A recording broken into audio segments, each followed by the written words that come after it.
Good evening everyone. আজ তোমাদের সঙ্গে ডিম ভাপার রেসিপিটা শেয়ার করব। স্টিলের গামলার মধ্যে একটু গরম জল বসিয়ে দিয়েছি, আর এদিকে একটা স্টিলের বাটির মধ্যে সরষের তেল মাখিয়ে নিয়েছি। আর সরষের তেল মাখানো বাটির মধ্যে 4টে ডিম ফাটিয়ে নিয়েছি, একটু নুন, গোলমরিচের গুঁড়ো আর লঙ্কার গুঁড়ো দিয়ে ভালো করে ফেটিয়ে নিয়েছি।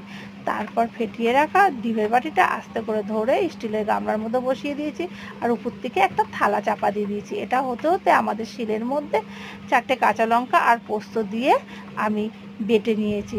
পোস্তটা আর কাঁচা লঙ্কাটা কিন্তু আমি খুব বেশি স্মুথ করিনি।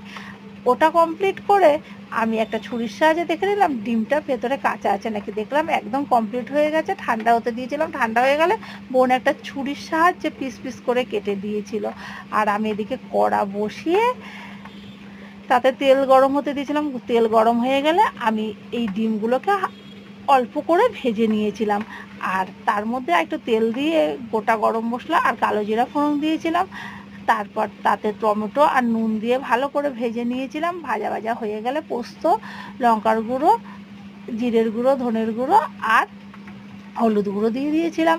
আর যখন দেখলাম মশলাগুলো পুরো গা থেকে তেল ছেড়ে যাচ্ছে, একটু ফেটিয়ে রাখা টক দই দিয়ে দিয়েছিলাম, আর তার মধ্যে গরম জল দিয়ে দিয়েছিলাম অতিরিক্ত ঝালের জন্য। 4টে কাঁচা লঙ্কাও দিয়েছিলাম। আর ঝোলটা ফুটে উঠতেই আমি ভাজা ডিমগুলো দিয়ে দিয়েছি, আর রেডি হয়ে গেছে ডিম ভাপে গরম গরম ভাতের সঙ্গে।